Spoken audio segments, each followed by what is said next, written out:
mga kaibigan at mga kababayan,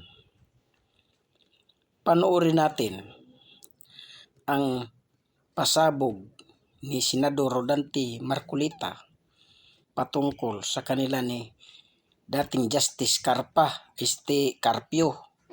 at ni Attorney Batong Bakal patungkol doon sa mapa ng West Philippine Sea. Ito, panoorin natin.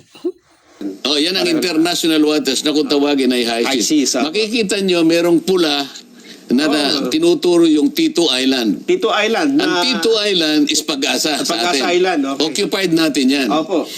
Sa ngayon, sa distansyang sinukat mismo ng ating pamahalaan, ng ating gobyerno, 227 nautical miles away from the baseline, sa ating archipelagic baseline. Itong Pag-asa. Kaya nga lagpas sa ating 200 nautical miles EEZ.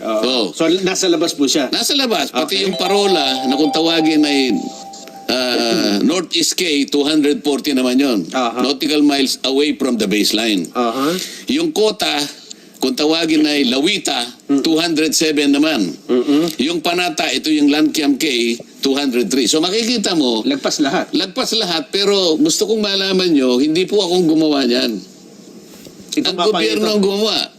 Sila po sumukat dyan. Yan po yung distansya. Ang gusto ko lang mapansin po ninyo, bakit po hindi nila sinama yung mga features na occupied natin? Yung KIG. Yung KIG. Kasi po may mga features dyan na tayo po yung nag-occupy. Okay? Tayo nag-occupy. Malinaw na malinaw po na hindi nila sinali. Okay. Bakit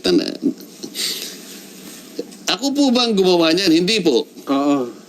Ang ating gobyerno ang nag-submit yan sa tribunal. Nung i-submit niyan, kasama po si Justice Carpio, katulong si Attorney Batong Bakal. Silang dalawang may pakanan nito?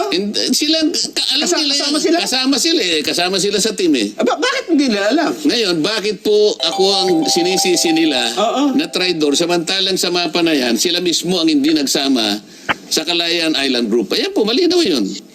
Hindi lamang yun, marami pang mapang ganun din ang uri. Hindi lamang yung pinakita, isa lamang yun sa pinakita ko. Pagkatapos sasabihin nyo, merong isang traidor.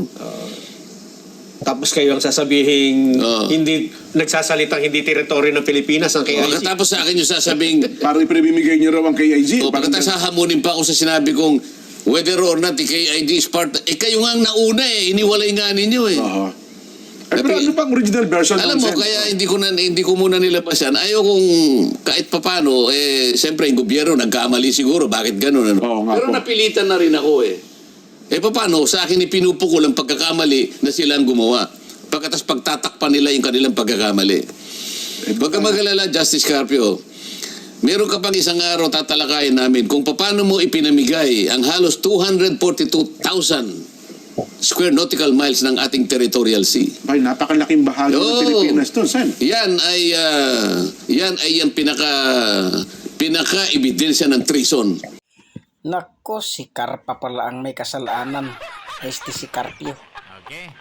Ang may kasalanan ipinambigay daw ang bahagi ng West Philippine Sea.